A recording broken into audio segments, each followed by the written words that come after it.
عم تسوي هون؟ عم ببيع مي ومحارم واكلات. انت عم تبيع مي ومحارم؟ ايه انا عم ببيع مشان اعيش واكل واشرب. خود هي لكان عيش فيها.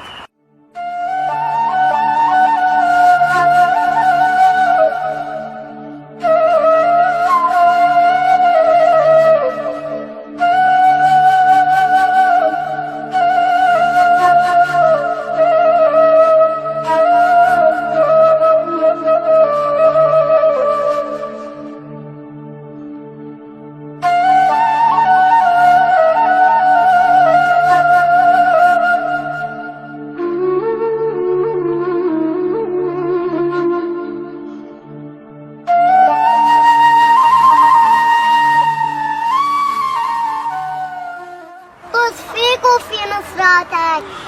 لا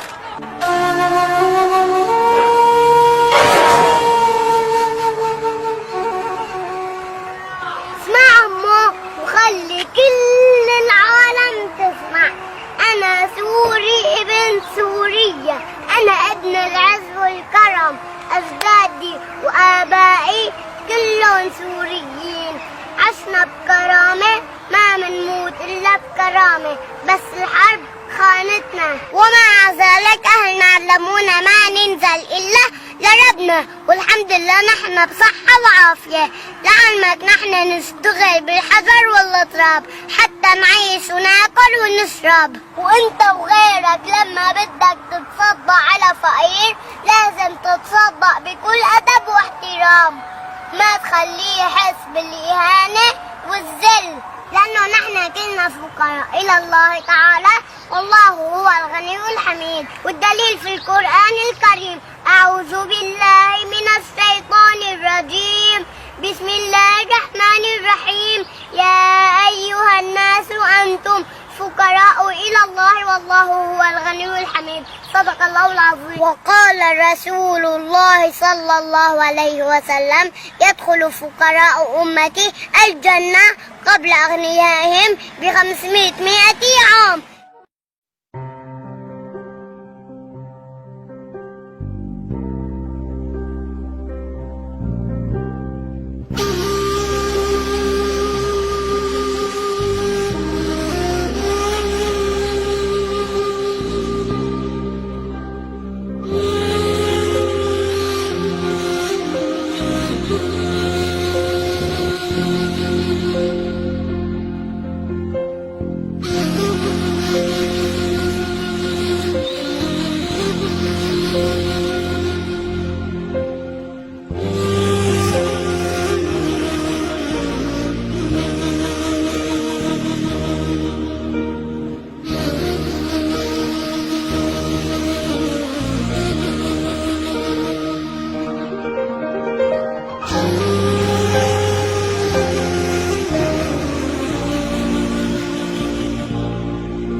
والله يا عمو مو قصدي هيك، بس قصدي ليه ابوك ما بيشتغل؟ وين امك؟ وين اخواتك؟ ليش تاركينك هيك لحالك؟ ماتوا كلهم بالحرب بسوريا.